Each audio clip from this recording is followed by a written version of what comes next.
Hello दोस्तों, मेरा नाम विजय गुर्जर है। चलो कहानी शुरू करें। Welcome to my YouTube channel. Chapter 6. आस्तिक राजवंश यक्षित का चीफ बॉडीगार्ड है, जो यक्षित और सिन्हानिया फैमिली के सभी मेंबर्स की सिक्योरिटी देखता है। भाविक मुखर्जी, ध्रुव सिंघल और एकांत राजदान यक्षित के wonderful team black Jaguar squad के तीनों स्क्वाड के हेड्स हैं। इस टीम का हेड यक्षित खुद था। ये तीनों भी सिन्हानिया मेंशन में ही रहते थे। अब आगे सबकी इंट्रोडक्शन खत्म करने के बाद वेदांश युवान की गोद से उतरकर चैतन्य जी के पास आया और अपने छोटे छोटे हाथों से उनके पैर को हिलाने लगा, जैसे कह रहा हो, बड़े दादू, आपने तो नई मम्मा को मेरा इंट्रोडक्शन दिया ही नहीं।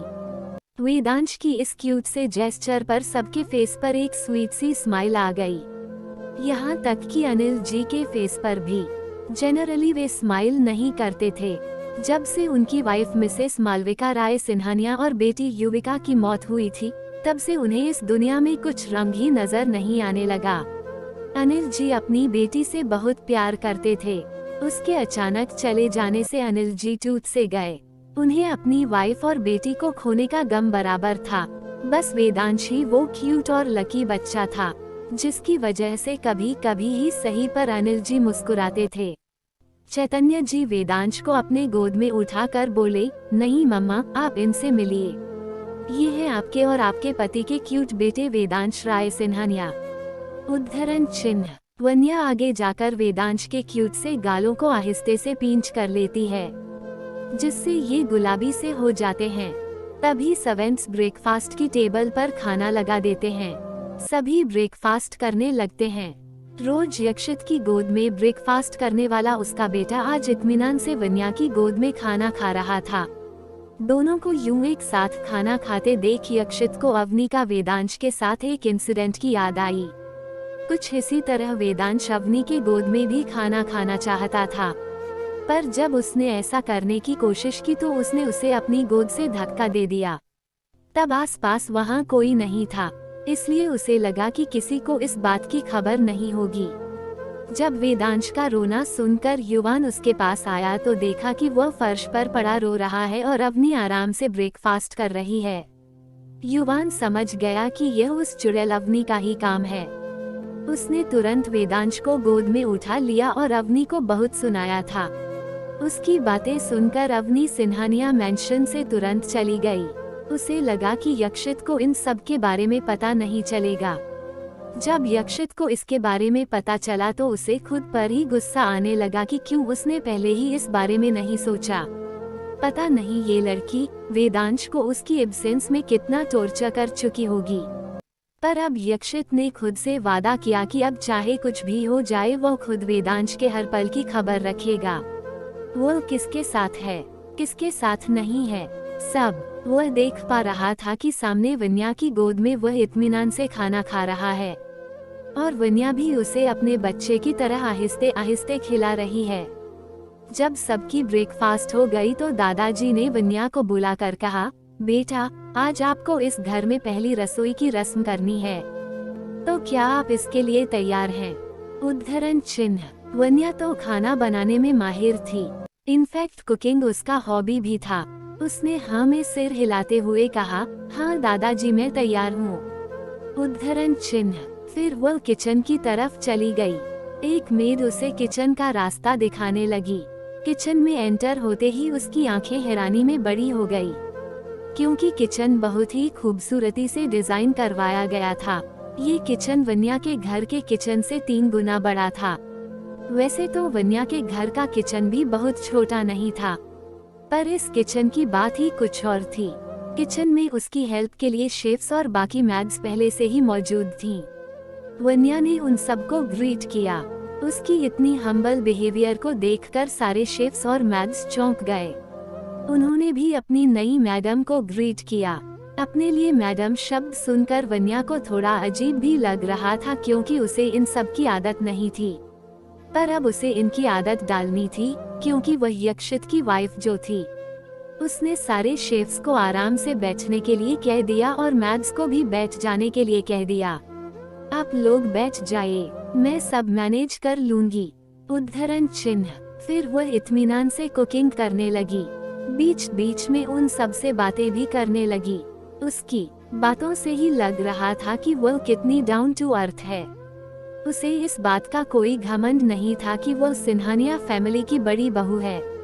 युवान वेदांश को किचन में लेकर जब वन्या को देखने के लिए गया तो वो उसे शेफ्स और मैग्स के साथ बातें करते हुए देखकर उसके फेस पर स्माइल आ गई।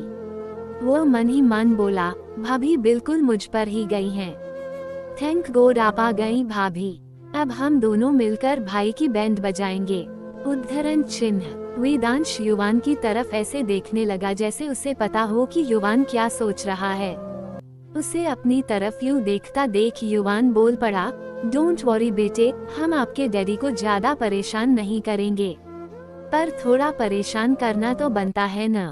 क्या आपको नहीं पता आपके डैडी आपके चाचू को कितना पनिश करते हैं? उद्धरण चिन्ह। वेदांश युवान की तरफ देखते हुए हमें सिर हिला देता है, क्योंकि ये बात सच थी कि यक्षित अक्सर युवान की बचकानी हरकतों पर उसे पनिश किया करता था, और वेदांश ने भी अपने डैडी को अपने चाचू को पनिश करते हुए देखा था।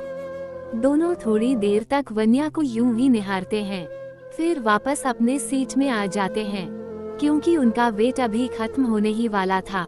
थोड़ी देर बाद वन्या अपनी पहली रसोई के साथ हाजिर हो जाती है। मैग्स डिश लेकर डाइनिंग टेबल पर रख देती हैं। वन्या एक एक करके सबको सर्व कर देती है।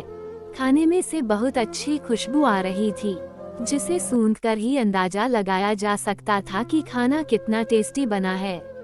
वन्या ने सबके लिए खीर बनाई थी, जो दिखने में ही इतना लाजवाब लग रहा था। सबसे रहा नहीं गया और सब खाने पर टूट पड़े। बहुत जल्द वन्या की बनाई सारी खीर खत्म हो गई, पर खाने वालों का दिल नहीं भरा।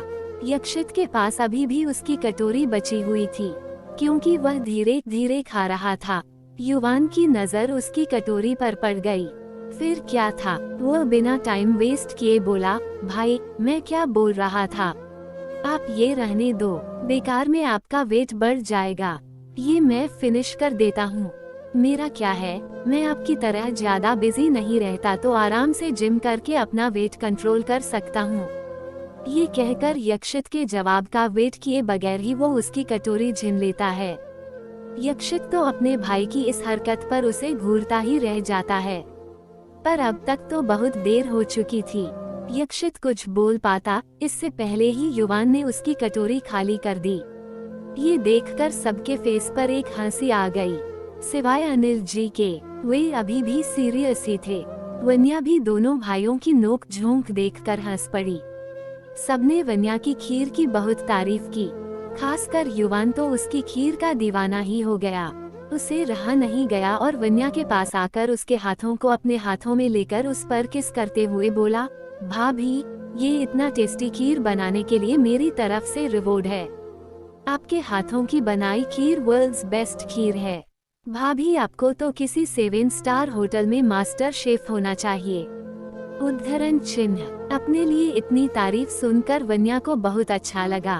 उसके घर में आज तक किसी ने भी उसके खाने की तारीफ नहीं की थी सिवाय जीविका के। उसे तो अपनी दी के हाथों का बना खाना सबसे पसंदीदा लगता था। उधर यक्षित अपनी जलती आंखों से युवान को घूरने लगा। उसे तो समझ ही नहीं आ रहा था कि यक्षित उसकी तरफ घूर क्यों रहा है, जैसे कि उसने उसकी कीमती चीज को हाथ लगा दिया हो।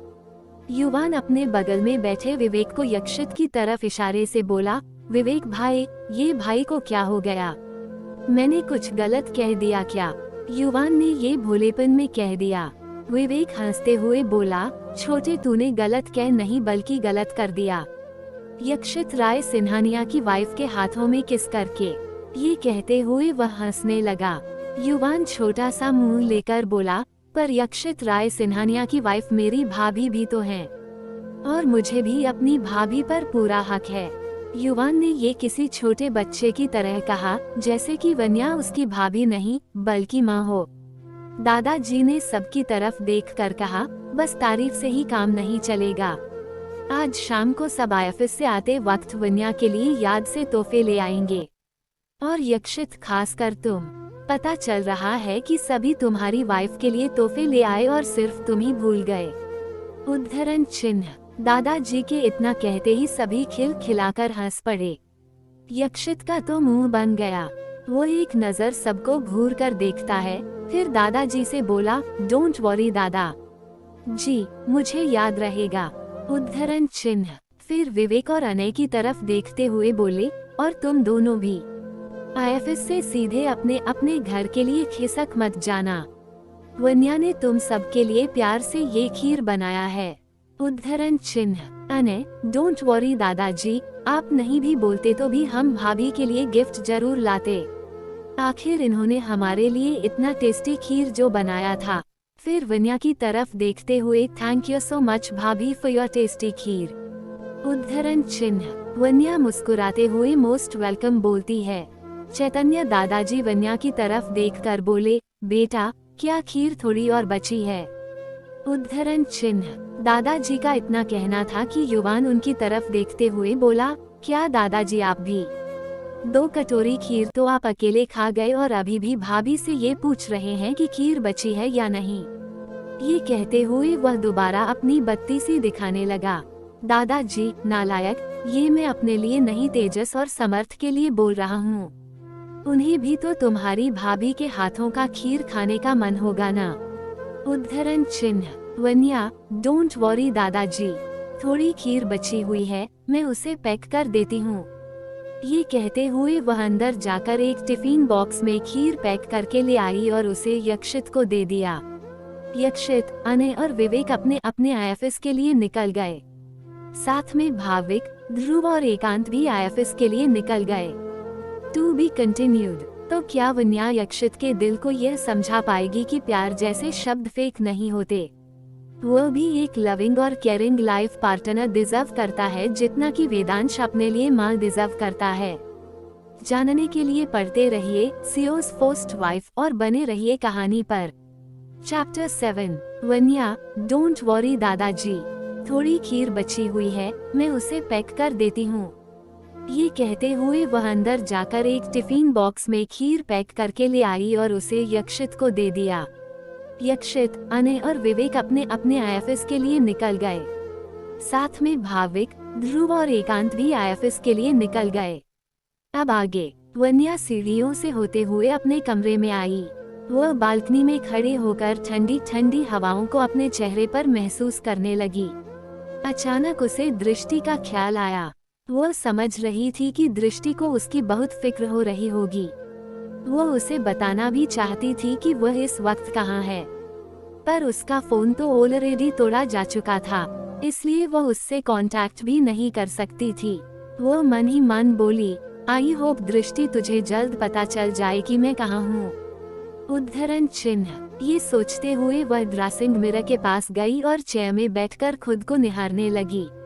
माथे पर यक्षित के नाम का सिंदूर और गले में उसके नाम का मंगलसूत्र। इस लुक में वह बेहद खूबसूरत लग रही थी। वन्या ने सुन रखा था कि इन 2 श्रृंगारों को पहनने के बाद हर लड़की की खूबसूरती में 4 चांद लग जाते हैं। वह आज इसे देख भी पा रही थी, पर उसे अभी भी यकीन नहीं हो रहा था कि वो किसी की हो चुकी है। उसे अपने मैरिड लाइफ का कोई आइडिया नहीं था कि यह किस तरह होने वाला है, क्योंकि वह यक्षित के बारे में कुछ नहीं जानती थी सिवाय उसके नाम के। वह यक्षित के बारे में ही सोच रही थी कि तभी वेदांश अपने छोटे छोटे कदमों से सीढ़ियां चढ़ते हुए वन्या के कमरे में आ गया।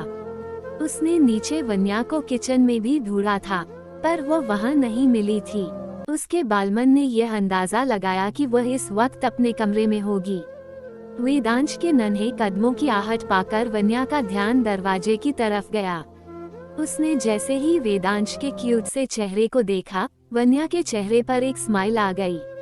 सिन्हानिया फैमिली में वेदांश ही एक ऐसा शख्स था जिससे वन्या इतना घुल मिल गई थी। वन्या ने चेयर में बैठे बैठे ही अपनी दोनों बाहें वेदांश की तरफ फैला दी, जिससे वेदांश दौड़कर वन्या के पास आया और वन्या ने उसे अपनी गोद में उठा लिया। वेदांश अपने नन्हे नन्हे हाथों से वन्या की गर्दन को पकड़ लेता है। वन्या उसके सिर को प्यार से चूम लेती है। वह मन ही मन बोली, कितना प्यारा बच्चा है, जरूर इसकी माँ बहुत खूबसूरत रही होंगी, पर इसकी माँ है कहाँ? इतना छोटा बच्चा है, बिना माँ के कैसे रहता होगा? क्या वेदांश की माँ और यक्षित का डिवोर्स हो चुका है? उद्धरण चिन्ह। वन्या ऐसा इसलिए सोच रही थी क्योंकि उसे लग रहा था कि यक्षित की शादी पहले भी हो चुकी है। शायद उन दोनों के बीच डिवोर्स हो चुका है, इसलिए यक्षित ने उससे शादी की ताकि वेदांश को उसकी माँ का प्यार मिल सके। पर वन्या को इससे कोई फर्क नहीं पड़ता था कि वेदांश उसका खुद का बच्चा है या नहीं। वह तो उसे एक माँ की तरह प्यार करना चाहती थी। वन्या ने ये नोटिस किया था कि वेदांश उसकी उम्र के बाकी बच्चों की तरह ज्यादा बात नहीं करता था। इनफैक्ट वह अधिकतर समय चुप ही रहता था। वन्या जब से वेदांश से मिली थी, उसे मुस्कुराते हुए नहीं देखा था, जबकि वेदांश की उम्र के बच्चे आराम से हंसते खेलते ही रहते थे।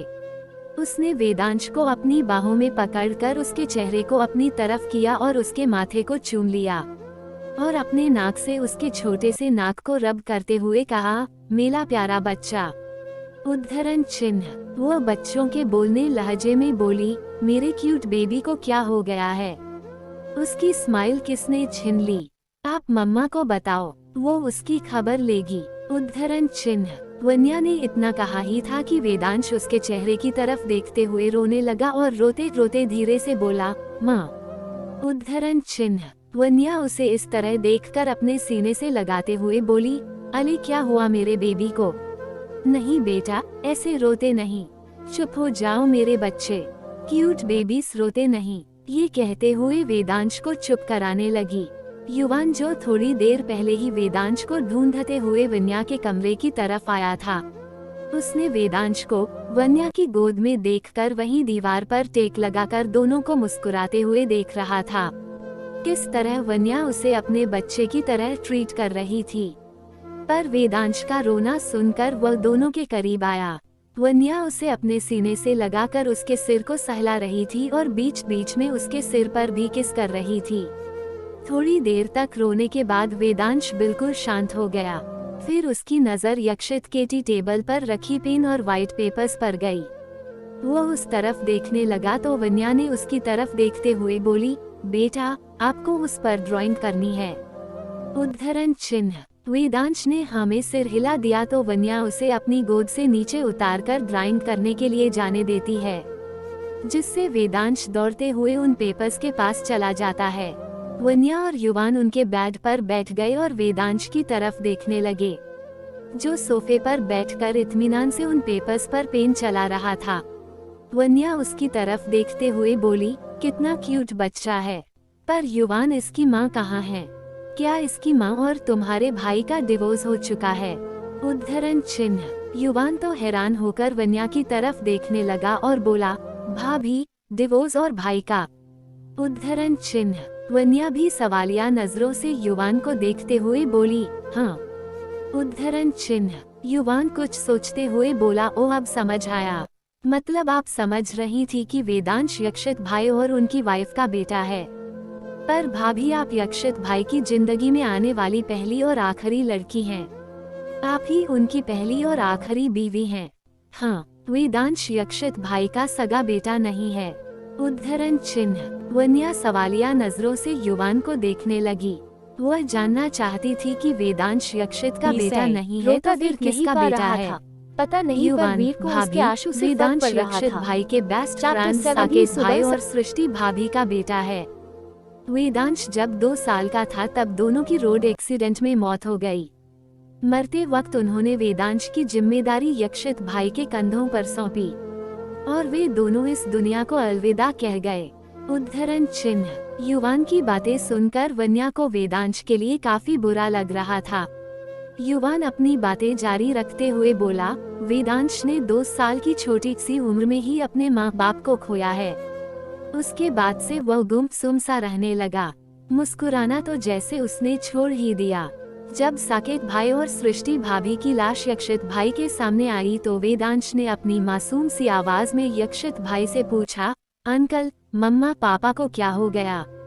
वो बीमार है न? प्लीज उनसे कहिए न उठने के लिए, मुझे उनके साथ सोना है।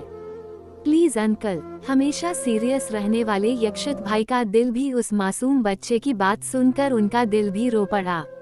उन्होंने वेदांश को अपने सीने से लगा लिया। साकेत भाई और सृष्टि भाभी यक्षित भाई के बहुत करीब थे। उन्हें खोने का गम यक्षित भाई के दिल के टुकड़े कर गया, पर अब उन्हें वेदांश को संभालना था। उन्होंने अपना गम वेदांश के सामने बयां नहीं किया।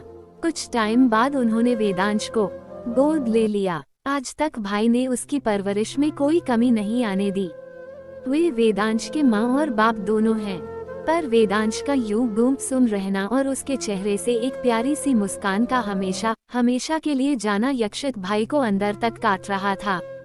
यही एक चीज थी जो यक्षित भाई को ये सोचने पर मजबूर कर रही थी कि शायद वेदांश को अपनी माँ की जरूरत है। सिर्फ वेदांश के लिए ही उन्होंने अपनी कॉलेज फ्रेंड अवनी खुराना से शादी के लिए हाँ की थी, पर उन दोनों के बीच प्यार जैसा कुछ भी नहीं था। ट्रस्ट मी भाभी, वो लड़की मेरे भाई के लायक नहीं थी।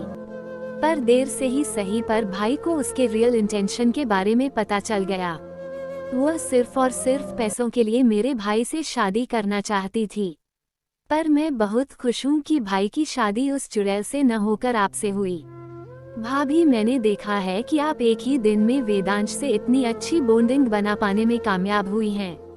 मैंने वेदांश को भी देखा है, जब वो अपने आप को आपके करीब पाता है तो उसे अपनी माँ के करीब होने का एहसास मिलता है। थैंक यू सो मच भाभी कि आप हमारी जिंदगी में आई। उद्धरण चिन्ह। ये कहते हुए वह वन्या के हाथों को अपने हाथों में ले लेता है। ये देखकर वन्या स्माइल करते हुए उसके सिर को प्यार से सहलाने लगती है। युवान आंखें बंद करके वन्या के इस टच को फील करने लगता है। उसे ऐसा एहसास तब होता था जब सालों पहले उसकी मॉम उसके सिर को प्यार से सहलाती थी। युवान आज भी अपनी मॉम को बहुत मिस करता था। ऐसा लगता था जैसे वेदांश की तरह ही उसे भी माँ की जरूरत है। वो एक छोटे बच्चे की तरह वन्या को देखता है, जैसे कि वह अपनी माँ को देख रहा हो। उससे रहा नहीं जाता और वह वन्या की गोद में अपना सिर रख देता है और वन्या के हाथों को पकड़कर अपने सिर पर रख देता है। ये देखकर वन्या को कुछ समझ नहीं आता, पर युवान की इस हरकत से उसके फेस पर एक स्माइल आ जाती है। वह प्यार से अपने हाथ को उसके सिर पर फेरते हुए बोली, तुम्हें क्या हुआ? उद्धरण चिन्ह। युवान अपनी आंखें बंद किए हुए ही बोला, आई डोंट नो भाभी, पर मुझे आपकी गोद में सिर रख कर ऐसा फील हो रहा है कि मैं अपनी मॉम की गोद में सिर रख कर सो रहा हूँ। ये कहते हुए वह शांत हो जाता है। आज सालों बाद वन्या की गोद में सिर रखकर उसे अपनी माँ के पास होने जैसा सुकून मिल रहा था। युवान ने जो अभी अभी वेदांश के बारे में बताया था, जिसे सुनकर वन्या की आंखें नम सी हो गई थी। उसे वेदांश के लिए बहुत बुरा लग रहा था, साथ ही उसे यक्षित पर प्राउड फील भी हो रहा था कि उस मुश्किल वक्त में भी यक्षित ने खुद को संभाल कर वेदांश की जिम्मेदारी उठाई और उसे माँ बाप दोनों का प्यार वेदांश को दिया।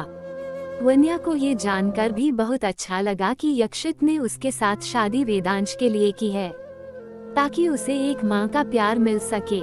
इन सब को सोचते हुए वन्या की आंखों में आंसू आ गए और एक बूंद युवान के माथे पर भी गिर गई, जिसे महसूस करके युवान ने अपनी आंखें खोली तो उसने पाया कि वन्या की आंखों में आंसू हैं। वो उसके आंसू पोंछते हुए बोला, भाभी आप रो रही हैं? उद्धरण चिन्ह। वन्या उसके सिर को सहलाते हुए बोली, नहीं तो बस वेदांश के बारे में सोचकर थोड़ी इमोशनल हो गई थी। अच्छा, तुम अपनी माँ के बारे में कुछ कह रहे थे, मॉम कहीं गई हैं क्या? वो दिखाई नहीं दी। उद्धरण चिन्ह। युवान एक गहरी सांस लेने लगा, जैसे कि वह उस हादसे को दोबारा याद करना न चाहता हो। शायद वो उसकी जिंदगी का सबसे दर्दनाक दिन था, जिससे वह आज तक उबर नहीं पाया था। वह बोला, हाँ भाभी, हमारी मॉम हमसे बहुत दूर जा चुकी हैं, इतनी दूर कि वो दोबारा लौटकर कभी नहीं आएंगी। उद्धरण चिन्ह। वन्या, आई एम सो सॉरी युवान, मुझे नहीं पता था कि मॉम अब इस दुनिया में नहीं है। उद्धरण चिन्ह। युवान वन्या की तरफ देखते हुए बोला, कोई बात नहीं भाभी, मॉम तो अब वापस नहीं आ सकती, लेकिन मैं खुश हूँ कि भगवान ने हमारे लिए आपको भेज दिया। उद्धरण चिन्ह। तभी दोनों की नजर सामने सोफे की तरफ जाती है। उन्हें वेदांश वहाँ नहीं मिलता। ये देखकर दोनों बेड से उठ जाते हैं और वेदांश को इधर उधर ढूंढने लगते हैं। To be continued. युवान और यक्षित की मॉम की डेथ कैसे हुई? क्या ये नॉर्मल डेथ थी या प्लान्ड मर्डर? क्या वन्या वेदांश के चेहरे पर वो क्यूट सी स्माइल लाने में कामयाब हो पाएगी? जानने के लिए पढ़ते रहिए सीओ's फर्स्ट वाइफ और बने रहिए कहानी पर। चैप्टर 8। युवान वन्या की तरफ देखते हुए बोला, कोई बात नहीं भाभी, मॉम तो अब वापस नहीं आ सकती, लेकिन मैं खुश हूँ कि भगवान ने हमारे लिए आपको भेज दिया। उद्धरण चिन्ह। तभी दोनों की नजर सामने सोफे की तरफ जाती है। उन्हें वेदांश वहाँ नहीं मिलता। ये देखकर दोनों बेड से उठ जाते हैं और वेदांश को इधर उधर ढूंढने लगते हैं। अब आगे। सिन्हानिया एम्पायर यक्षित अपने कैबिन में बैठकर लैपटॉप पर कुछ काम कर रहा था। तभी उसे उस टिफिन बॉक्स की याद आई जिसमें वन्या ने दादाजी के कहने पर समर्थ और तेजस के लिए खीर भिजवाई थी। दोनों तो जब यक्षित अपने कैबिन में एंटर हो रहा था उसी वक्त उसके हाथों में टिफिन बॉक्स देख चुके थे।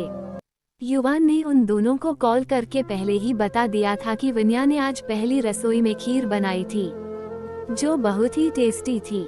ये सुनकर ही तेजस और समर्थ के मुंह में पानी आ गया था। युवान ने ये भी बता दिया था कि दादाजी ने दोनों के लिए भी खीर भिजवाई है। वे तब से यक्षित के आने का इंतजार कर रहे थे।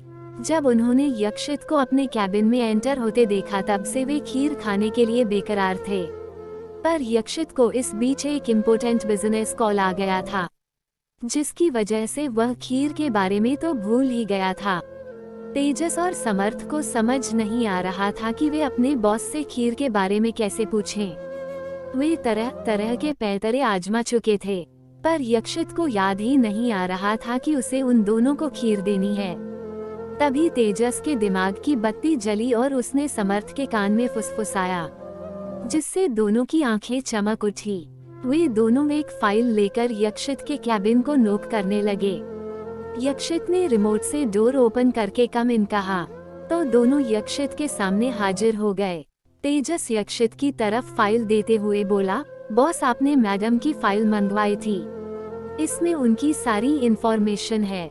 उद्धरण चिन्ह। यक्षित उनसे फाइल ले लेता है और अपने काम में लग जाता है। समर्थ तेजस की तरफ घूरने लगता है जैसे बोल रहा हो कि बॉस हमसे खीर के बारे में कुछ पूछ क्यों नहीं रहे। दोनों को खुसूर फुसूर करते देख यक्षित घूरकर उन दोनों को देखता है। यक्षित, क्या हुआ, तुम दोनों खड़े क्यों हो? जाओ जाकर अपना काम करो। उद्धरण चिन्ह। दोनों मुंह लटकाते हुए यक्षित की कैबिन से बाहर जाने लगे क्योंकि उनका आखिर प्लान भी फेल होता नजर आ रहा था। जैसे ही उन्होंने कैबिन से बाहर निकलने के लिए कदम बढ़ाया यक्षित ने उन्हें रोकते हुए कहा, रुको। उद्धरण चिन्ह। यक्षित का इतना कहना था कि तेजस और समर्थ का दिल खुश हो गया। वे खुशी के मारे पीछे पलटे तो यक्षित उन्हें टिफिन देते हुए बोला, वन्या ने आज पहली रसोई में खीर बनाई थी तो उसने तुम दोनों के लिए भी भिजवाया है। उद्धरण चिन्ह। समर्थ और तेजस जल्दी से वो टिफिन बॉक्स ले लेते हैं और यक्षित को थैंक यू बॉस कहते हुए कैबिन से निकल जाते हैं। यक्षित तो उन दोनों को देखता रह जाता है जो इस वक्त किसी भूखे बच्चे की तरह एक्ट कर रहे थे। उनके जाने के बाद यक्षित वन्या की बनाई खीर को याद करने लगा। खीर तो उसने वाकई में बहुत टेस्टी बनाई थी। दादाजी ने मुझे उसके लिए गिफ्ट लाने को कहा था पर मुझे क्या पता कि उसे किस तरह की गिफ्ट पसंद आएगी। ये सोचते हुए वह वन्या की डिटेल्ड फाइल पढ़ने लगा। वन्या अग्रवाल, एज 24 साल, डैड का नाम मिस्टर जीतेश अग्रवाल और माँ का नाम मिसेस गौरी अग्रवाल। वन्या जब बहुत छोटी थी तभी उसकी मॉम की डेथ हो गई थी। तब उसके डैड ने दूसरी शादी कर ली मिस मंदिरा के साथ। दोनों कॉलेज फ्रेंड्स थे। मिसेस मंदिरा का वन्या के प्रति बिहेवियर बहुत ही खराब था। वो उसे बहुत टॉर्चर करती थी, उससे घर का सारा काम करवाती और काम पूरा नहीं होने पर उसके साथ मारपीट भी करती थी। वन्या की एक सौतेली बहन भी है, जीविका अग्रवाल। जीविका और वन्या का रिश्ता सगी बहनों की तरह था। अपनी मॉम के टॉर्चर से तंग आकर वन्या ने घर छोड़कर भागने की कोशिश की। उद्धरण चिन्ह। अब यक्षित को समझ आया कि वन्या उस दिन जब उसे बार में उस हालत में मिली थी वो घर से भागने की कोशिश कर रही थी। वन्या की डिटेल्ड फाइल पढ़कर यक्षित को ये पता चल गया कि वन्या की जिंदगी बचपन से ही मुश्किलों से भरी हुई थी। जब वह वन्या को लेकर अपने फार्म हाउस आया था तो उसने उसके हाथों और पीठ पर चोटों के निशान भी देखे थे। उसे समझ आ गया कि हो न हो ये चोट उसकी सौतेली माँ मंदिरा ने उसे दिए थे। यक्षित को मंदिरा पर गुस्सा आने लगा। साथ ही उसने डॉक्टर के प्रिस्क्रिप्शन पर दवाइयाँ और सप्लीमेंट्स मंगवा लिया। डॉक्टर ने वन्या का चेकअप करके बताया था कि वह जरूरत से ज्यादा वीक है और उसे एक प्रॉपर डाइट और कुछ सप्लीमेंट्स लेने की जरूरत है। दूसरी तरफ युवान और वन्या कमरे में वेदांश को सब तरफ ढूंढ चुके थे, पर वो कहीं मिल नहीं रहा था। वे कमरे से बाहर आए तो उन्होंने पाया कि वेदांश सीढ़ियों से उतरते हुए नीचे लिविंग रूम में सोफे पर बैठे अनिल जी की तरफ जा रहा है, अपने हाथों में उन व्हाइट पेपर्स को लेकर। उसे देखकर लग रहा था कि वह अपनी बनाई चीज को अनिल जी को दिखाना चाह रहा है। ये देखकर वन्या और युवान नीचे आए। वेदांश एक्साइटमेंट में अनिल जी की तरफ दौड़ रहा था। उसने सामने ध्यान नहीं दिया और उसका पैर टेबल के कोने पर लग गया और वह जोर से गिर गया और गिरकर जोर जोर से रोने लगा। ये देखकर वन्या दौड़कर वेदांश के पास आई और उसे अपने गोद में उठा लिया। वेदांश का रोना सुनकर अनिल जी का ध्यान उसकी तरफ गया। वन्या उसे गोद में लेकर शांत कराने लगी। चुप हो जाओ मेरा बच्चा, देखो तो ये टेबल आपसे सॉरी कह रहा है। उद्धरण चिन्ह। पर वेदांश चुप होने का नाम नहीं ले रहा था। वन्या उसके सिर पर किस करते हुए उसे चुप कराने लगी। बेटा अगर आप चुप नहीं होगे तो ये टेबल भी आपकी तरह रोने लगेगा। क्या मेरे वेदांश को अच्छा लगेगा किसी को रुलाकर? उद्धरण चिन्ह। अब वेदांश काफी हद तक शांत हो चुका था, पर रोने से उसकी प्यारी प्यारी मोती जैसी आंखें सूज गई थी। अभी भी एक एक बूंद आंसू उसमें से गिर रहे थे। वन्या उसे प्यार से पोंछते हुए बोली, बेबी अगर आप अपने आंखों से ऐसे ही अपने कीमती मोती बहाओगे तो आपके डैडी को ये जानकर बिल्कुल अच्छा नहीं लगेगा कि उनका क्यूट सा बेबी रो रहा है। उद्धरण चिन्ह। वेदांश वन्या की तरफ ऐसे देखने लगा जैसे कह रहा हो कि अब वह नहीं रोएगा। वन्या ने उसे चुप करवा दिया था। वह वेदांश की तरफ देखते हुए बोली, अब वेदांश बेटा मुस्कुराएगा। उसने बहुत सारे मोती वेस्ट कर दिए, अब उसे रिकवर करने के लिए वह स्माइल करेगा। उद्धरण चिन्ह। ये कहते हुए वह उसे नीचे खड़ा कर देती है, पर वेदांश बिल्कुल भी मुस्कुरा नहीं रहा था। वन्या को एक आइडिया आया। वह अपने दोनों हाथ वेदांश के करीब ले जाने लगी। इस वक्त वह घुटने के बल पर बैठी हुई थी। लगता है वेदांश बेटे की स्माइल को किसी ने हाइड कर दी है। अब आपकी मम्मा को ढूंढना पड़ेगा कि आपकी स्माइल कहाँ छिपी है। उद्धरण चिन्ह। ये कहते हुए वह वेदांश को गुदगुदाने लगी। उसके हाथों को गुदगुदाने से वह थोड़ा स्माइल करने लगा था। अरे नहीं, मेरे बेबी की स्माइल यहाँ नहीं छिपी है। ये कहते हुए वह वेदांश के अंडर आर्मस को गुदगुदाने लगी। इससे वेदांश को बहुत जोर से गुदगुदी हुई और वह खिलखिलाकर हंस पड़ा। उसे यूं हंसता हुआ देख युवान चौंक गया और साथ में बहुत खुश भी हो गया। अनिल जी भी हैरान रह गए, क्योंकि जो काम वे सब मिलकर पिछले 1 साल में नहीं कर पाए वह वन्या ने कुछ ही दिनों में कर दिया। वेदांश का मुस्कुराता हुआ गुलाबी चेहरा देखकर सबके दिल को एक सुकून मिला। अनिल जी को भी ये देखकर बहुत अच्छा लगा। युवान वन्या के पास जाकर बोला, क्या बात है भाभी, आपने तो मैजिक ही कर दिया। पता है भाई और हम सब वेदांश की एक क्यूट सी स्माइल देखने के लिए तरस गए थे। उसकी स्माइल कहीं खोसी गई थी, पर देखो आज हमारा वेदांश का निकनेम कैसे स्माइल कर रहा है। फिर वन्या के एक हाथ को पकड़कर थैंक यू सो मच भाभी, अब मुझे पूरा यकीन है कि आपके आ जाने से अब सब कुछ पहले की तरह हो जाएगा। उद्धरण चिन्ह। वन्या को कुछ समझ तो नहीं आया कि युवान ने ऐसा क्यों कहा कि सब पहले की तरह हो जाएगा, पर उसकी आंखों की खुशी देखकर वह भी स्माइल करने लगी। वेदांश अपने हाथों में रखी ड्राइंग को मुस्कुराते हुए गया और अपने दादू अनिल जी को दिखाने लगा। अनिल जी आज बहुत खुश थे। वन्या ने भी आज पहली बार अनिल जी को इतना खुलकर मुस्कुराता हुआ देख पा रही थी। वेदांश की ड्राइंग देखकर अनिल ने उसके प्यारे प्यारे गालों पर किस कर देते हैं। जिससे वेदांश के गाल और गुलाबी हो जाते हैं और फिर से वो मुस्कुराने लगता है। वन्या अनिल जी और वेदांश के पास जाकर वेदांश के सिर पर हाथ फेरते हुए बोली, अरे बेबी को दादू ने किस्सी दी। ये कहते हुए उसने वेदांश के पिंक गालों को हल्का सा पींच कर लिया। अनिल जी वन्या को अपने बगल में बैठने के लिए कहते हैं। ये पहली बार था जब अनिल जी सामने से वन्या को कुछ बोल रहे हों। वन्या उनके बगल में बैठ जाती है। अनिल जी कहना शुरू करते हैं, थैंक यू सो मच बेटा। तुम नहीं जानती कि तुमने हमारे लिए क्या किया है। मैं पिछले 1 साल से अपने पोते की स्माइल देखने के लिए तरस गया था। वन्या देख पा रही थी कि कैसे यक्षित के साथ फैमिली के सभी लोग वेदांश को अपने सगे बच्चे की तरह रखते थे। इन सबको देखकर वन्या को पता चल गया कि इन सबका दिल कितना साफ है। ये जानकर वन्या को बहुत अच्छा लगा। वन्या अनिल जी के हाथों में अपना हाथ रखकर बोली, वेदांश बहुत प्यारा बच्चा है डैड। नो डाउट यक्षित उसे बहुत प्यार से बड़ा करते आ रहे हैं, पर मैं वेदांश को देखकर ही समझ गई थी कि वो अपनी माँ को बहुत मिस करता है। उद्धरण चिन्ह।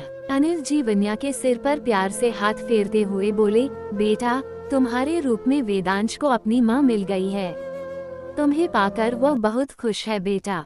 उद्धरण चिन्ह। ये सुनकर वन्या भी स्माइल करने लगती है। थोड़ी देर तक वेदांश को खेलते देखने के बाद अनिल जी अपने कमरे में चले जाते हैं। युवान वन्या के पास आकर उसकी तरफ देखते हुए बोला, भाभी आप नहीं जानती कि भाई के लिए वेदांश का मुस्कुराता चेहरा कितना बड़ा सरप्राइज रहने वाला है। वो बहुत ज्यादा खुश हो जाएंगे। उद्धरण चिन्ह। वन्या भी ये देखना चाहती थी कि यक्षित का रिएक्शन कैसा होगा जब वह अपने क्यूट से बेटे को स्माइल करते हुए देखेगा। To be continued. तो कैसा होने वाला है यक्षित का रिएक्शन जब वह अपने क्यूट से बच्चे को मुस्कुराते हुए देखेगा। क्या वेदांश ही वो कड़ी होगा जो वन्या और यक्षित को एक दूसरे के करीब ले आएगा? जानने के लिए पढ़ते रहिए सीओ's फर्स्ट वाइफ और बने रहिए कहानी पर। चैप्टर 9। समर्थ और तेजस वन्या के हाथों की खीर खाकर उंगलियां चाटते रह गए। तेजस, यम्मम, खीर बहुत ही टेस्टी बनाई थी मैडम ने। बॉस कितने लकी हैं न कि उन्हें मैडम के हाथों का खाना रोज रोज खाने को मिलता है। उद्धरण चिन्ह। समर्थ, हाँ बात तो तू सही कह रहा है भाई। दादाजी ने कहा था कि ये मैडम की पहली रसोई है। इट मीन्स कि हमें मैडम को कुछ गिफ्ट में देना चाहिए। उद्धरण चिन्ह। तेजस, पर देंगे क्या? हमें तो ये भी नहीं पता कि मैडम को क्या पसंद है और क्या पसंद नहीं है।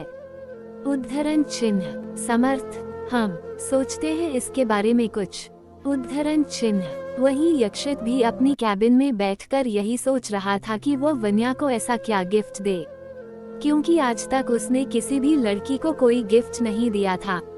इसलिए उसे कोई आइडिया नहीं था कि लड़कियों को क्या पसंद आती है और क्या नहीं।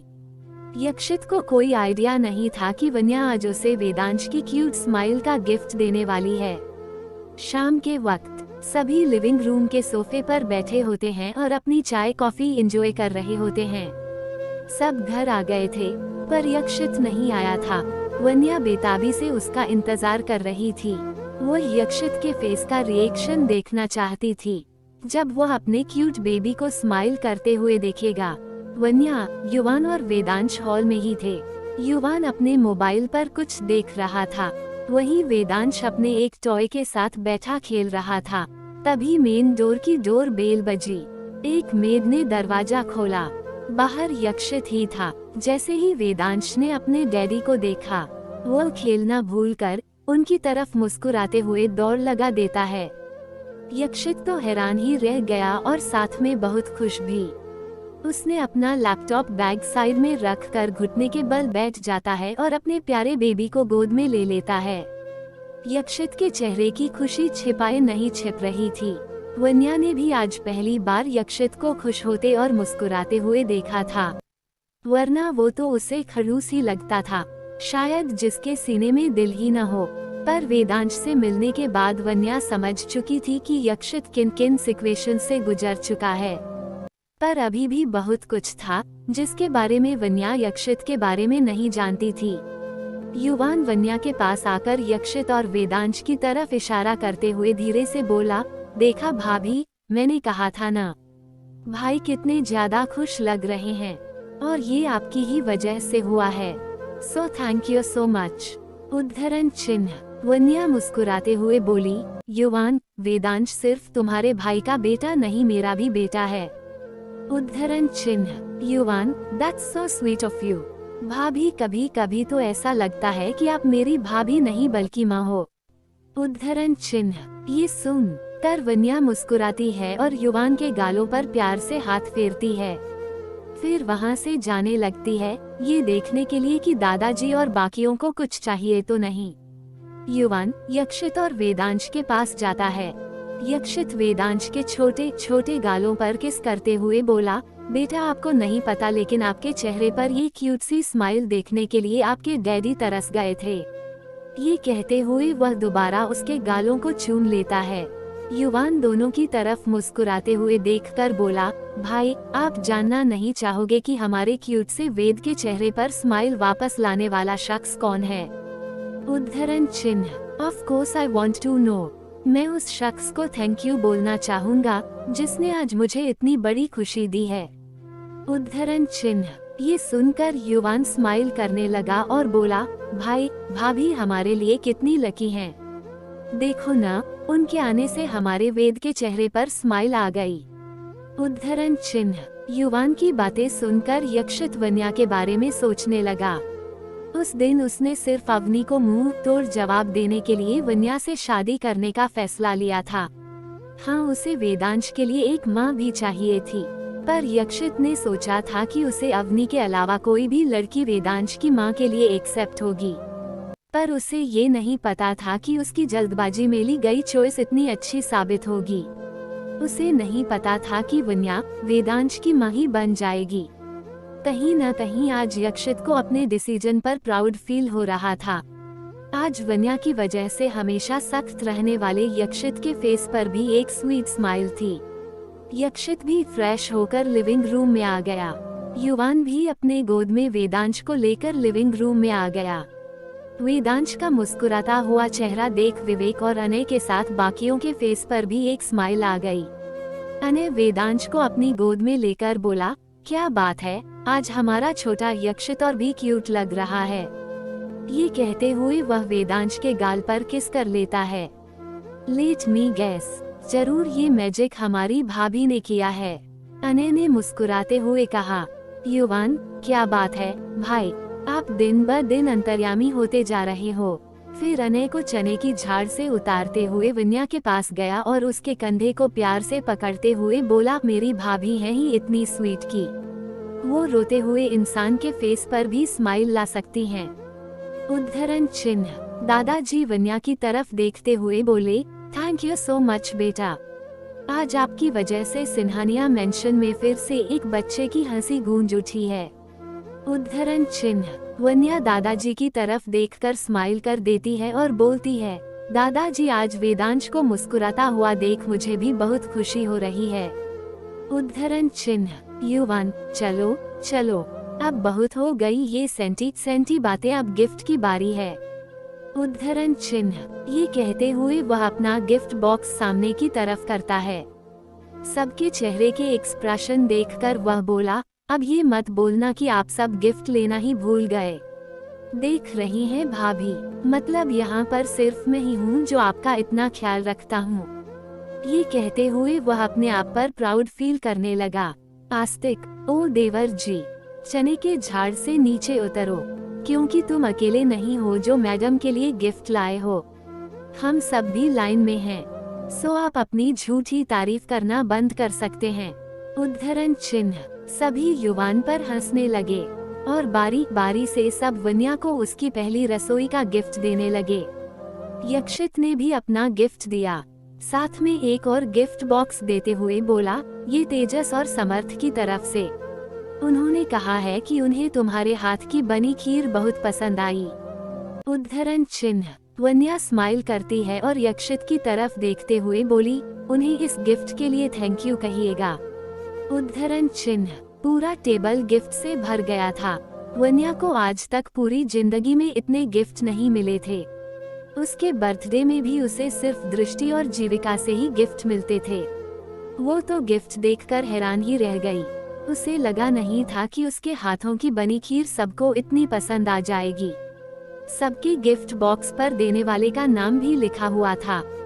सबने अपना गिफ्ट दे दिया था। तभी छोटू वेदांश भी सामने आया।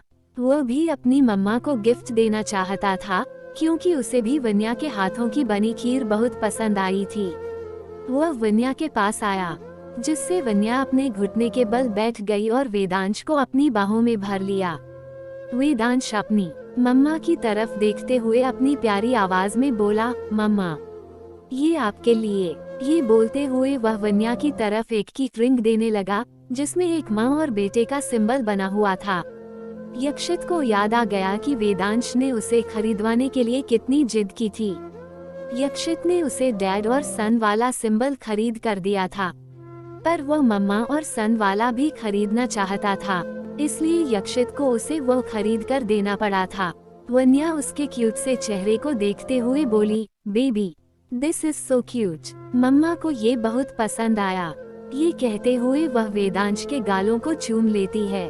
सभी वेदांश और वन्या को देखकर स्माइल करने लग जाते हैं, क्योंकि उन्हें देखकर कोई नहीं कह सकता था कि वेदांश उसका सगा बेटा नहीं है। दोनों बिल्कुल माँ बेटे की तरह लगते थे। रात को डिनर के बाद सभी अपने अपने कमरे में आ गए। वन्या भी रूम में आकर अपने कपड़े चेंज करके नाइट गाउन पहन लेती है। वो यक्षित के मुलायम बेड की तरफ देखते हुए सोचने लगती है कि आज तो उसे बहुत अच्छी नींद आने वाली है। यक्षित भी रूम में ही मौजूद था। वह बालकनी में एक इम्पोर्टेंट बिजनेस कॉल अटेंड कर रहा था। थोड़ी देर बाद जब वह कॉल डिस्कनेक्ट करके आया तो वन्या को बेड की तरफ बड़े प्यार से देखते हुए देखा। यक्षित ने वन्या के कंधे पर हाथ रखा, जिससे वन्या चौंक गई। वह हड़बड़ा कर इधर उधर देखने लगी। कौन है? उद्धरण चिन्ह। तुम इतना डरती क्यों हो? ऑफ कोर्स ये मेरा रूम है तो मैं ही होऊंगा ना। यक्षित ने ये टीज करते हुए कहा। मैं किसी से नहीं डरती, वन्या ने बहादुरी दिखाते हुए कहा। अच्छा, यक्षित मन ही मन बोला। यक्षित उसके दोनों कंधों को पकड़कर बेड पर बैठाते हुए बोला, बैठो यहाँ। उद्धरण चिन्ह। वन्या बैठ गई, पर उसे समझ नहीं आ रहा था कि यक्षित क्या करने वाला है। वन्या की घबराहट बढ़ाते हुए वह उसकी प्रिंसेस नाइट गाउन की नोट को खोलने लगा। ये देखकर वन्या की जान हलक में अटक गई। वो 1 मिनट में बेड से उठ गई और हकलाते हुए बोली, ये क्या कर रहे थे आप? उद्धरण चिन्ह। वन्या का डरा हुआ चेहरा देखकर यक्षित को बड़ा मजा आ रहा था। वह वन्या के पास जाकर बोला, अभी तुमने ही तो कहा था कि तुम किसी से नहीं डरती, पर मुझे ऐसा क्यों लग रहा है कि तुम डर रही हो? ये कहते हुए वह वन्या के चेहरे पर अपनी उंगली चलाने लगा। वन्या ने अपनी आंखें बंद कर रखी थी। वह ऐसे ही आंखें बंद किए हुए ही बोली, पहले तो आप यूं हाथ चलाना बंद कीजिए। उद्धरण चिन्ह। यक्षित उसे टीस करते हुए बोला, पर क्यों? उद्धरण चिन्ह। वन्या अपनी आंखें बंद किए हुए बोली, और अभी आप बेड पर क्या कर रहे थे? उद्धरण चिन्ह। यक्षित अपने पति होने का फर्ज निभा रहा था। उद्धरण चिन्ह। वन्या अब क्या ही बोलती। यक्षित अपने हर एक्ट से उसकी बोलती बंद किए जा रहा था। यक्षित उसके डर को और बढ़ाते हुए सख्ती से बोला, चुपचाप बैठो, वरना मुझे जबरदस्ती करनी भी आती है। उद्धरण चिन्ह। वन्या तो डर ही गई, पर उसने ज्यादा सवाल न करते हुए बेड पर बैठ गई। यक्षित उसके करीब आकर दोबारा उसके नोट की तरफ हाथ बढ़ाने लगा। वन्या अपनी आंखें कसकर बंद कर चुकी थी। यक्षित ने उसके गाउन के नोट को खोलकर उसके ऊपर वाले पार्ट को वन्या के कंधे से सरका दिया और उसे उसकी बॉडी से अलग कर दिया। वन्या का डर बहुत ज्यादा बढ़ चुका था। यह उसकी दिल की तेज धड़कनों से पता चल रहा था। यक्षित उसके पीछे गया और अपने हाथों में मलहम लेकर वन्या के चोट वाले निशानों पर लगाने लगा। वन्या ने जब यह फील किया तो उसने अपनी आंखें खोल दी। थोड़ी देर बाद यक्षित ने उसकी पीठ पर अच्छी तरह मलहम लगा दिया। फिर उसके सामने आकर उसके बगल में बैठ गया और उसके हाथों में भी मलहम लगाने लगा। इस वक्त यक्षित के चेहरे पर कोई भाव नहीं थे। वन्या तो बस उसे देखती ही रह गई। उसकी इतनी केयर तो उसके डैड ने भी नहीं की थी। वो यक्षित को देखती ही रह गई। चैप्टर 10। फिर उसके सामने आकर उसके बगल में बैठ गया और उसके हाथों में भी मलहम लगाने लगा। इस वक्त यक्षित के चेहरे पर कोई भाव नहीं थे। वन्या तो बस उसे देखती ही रह गई।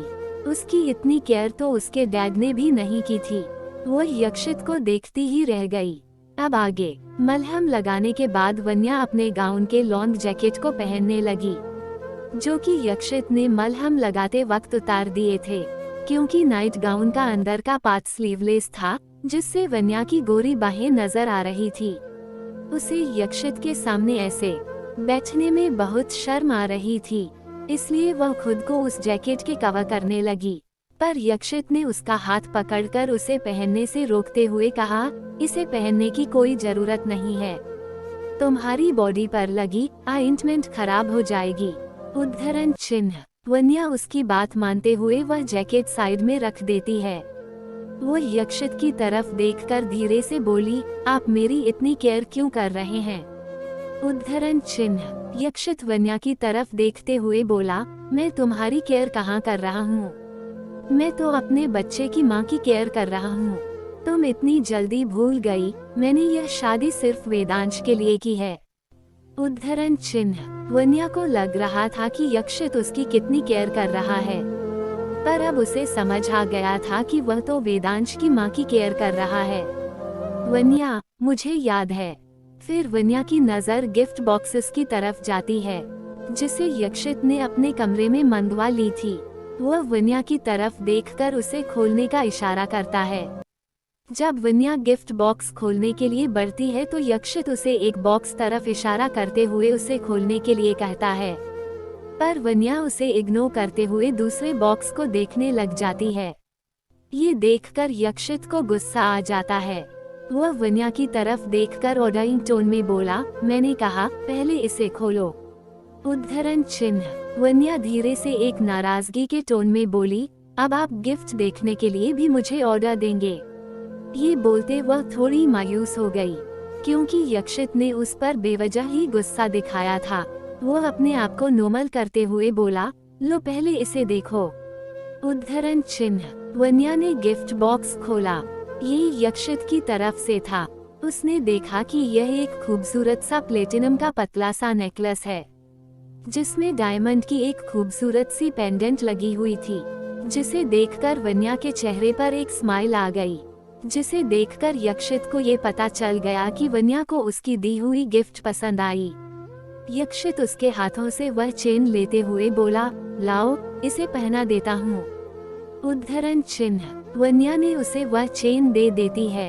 यक्षित वन्या के बालों को आहिस्ते से उसकी गर्दन से हटाकर उसे वह चेन पहना देता है।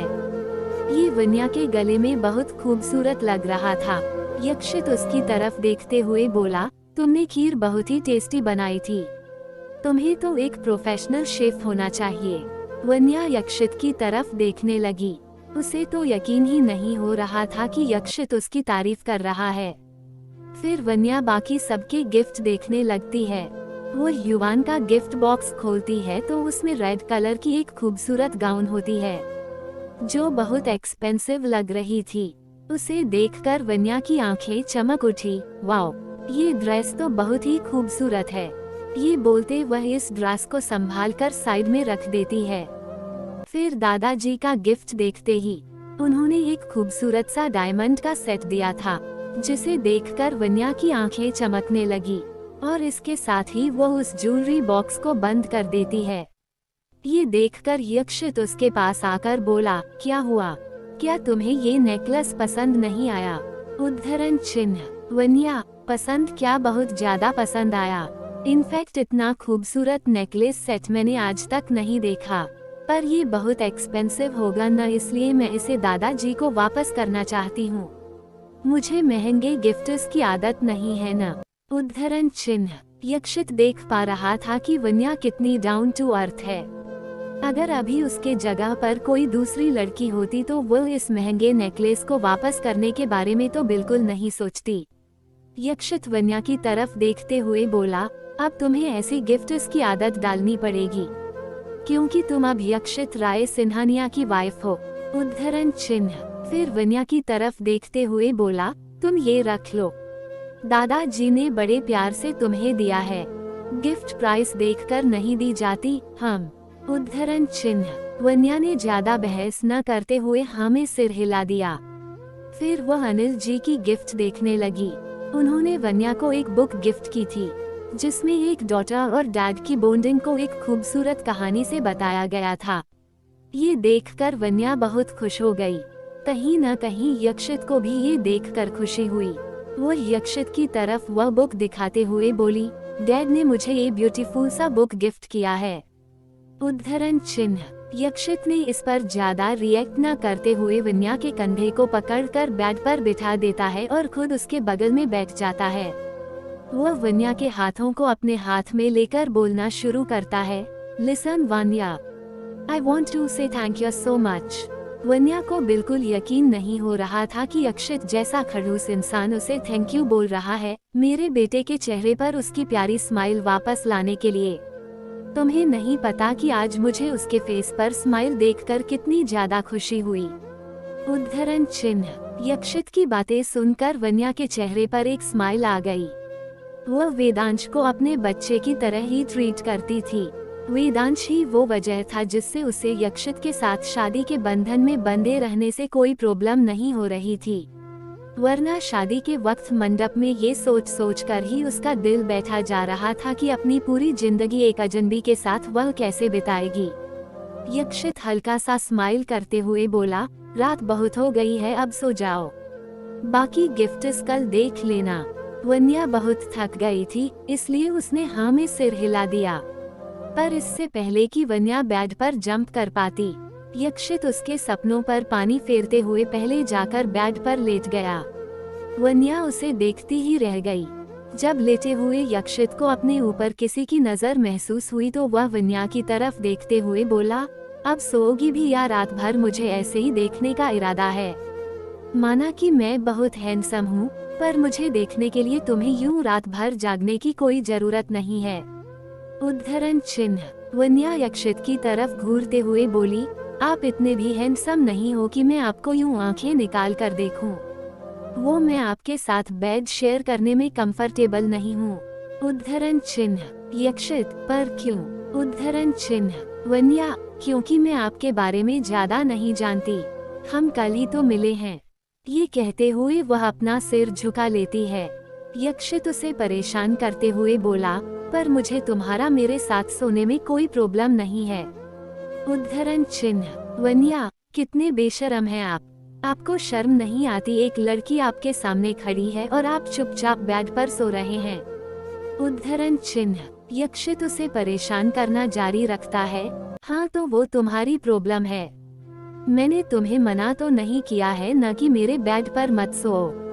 मैं तुम्हारे साथ अपना बेड शेयर करने में कंफर्टेबल हूँ, पर अगर तुम शेयर नहीं करना चाहती तो कोई बात नहीं, I am okay with that also.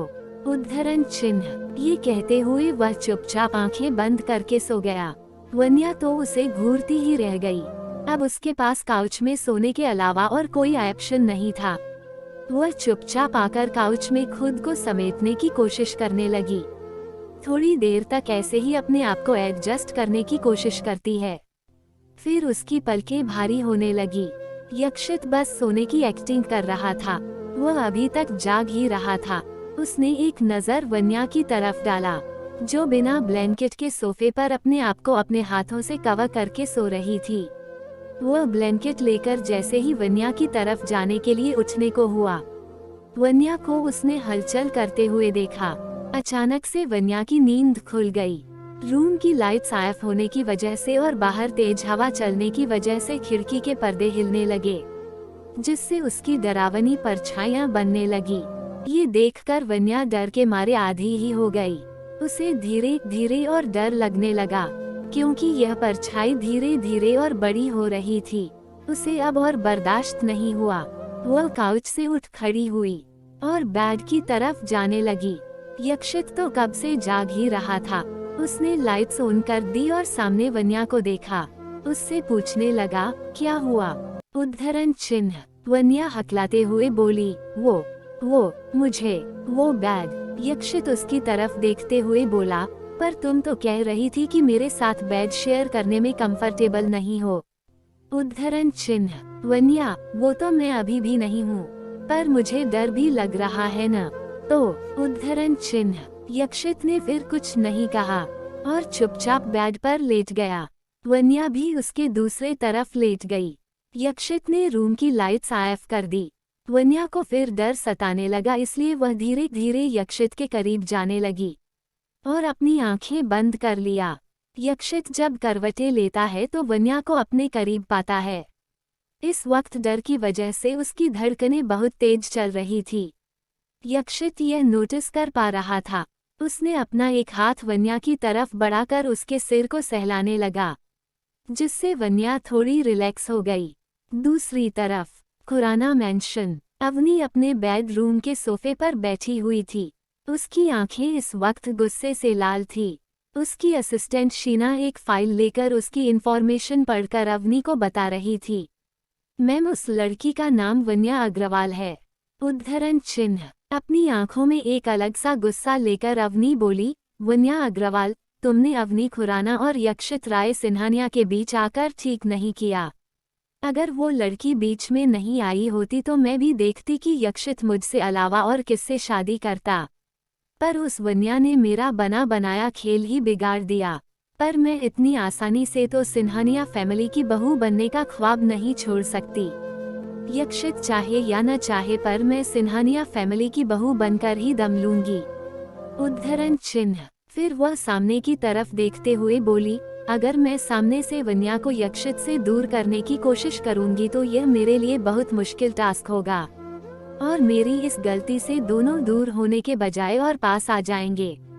इसलिए मुझे कुछ अलग करना होगा जिससे यक्षित खुद उसकी शक्ल से भी नफरत करने लगेगा। उद्धरण चिन्ह। पर मैम, आप ऐसा क्या करने वाली हैं? उद्धरण चिन्ह। अवनी अपनी आंखों में एक शैतानी चमक लेते हुए बोली, शीना, तुमने गलतफहमी और शक का नाम सुना है। बस हमें यहाँ इसी चीज का तो इस्तेमाल करना है। उद्धरण चिन्ह। ये कहते हुए वह अपने चेहरे पर एक शातिर स्माइल ले आती है, जिसे देखकर ही लग रहा था कि उसके दिमाग में कुछ बड़ा प्लान चल रहा है। सिन्हानिया मैंशन। बाहर तेज बारिश हो रही थी। बीच बीच में बिजली की तेज चमक से पूरे रूम रोशनी से भर जाता था। बादलों की गड़गड़ाहट से कांपती हुई वन्या की पकड़ नींद में ही यक्षित की बाहों में कसती जा रही थी।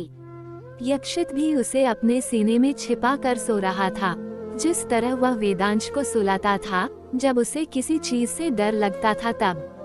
Thanks for watching our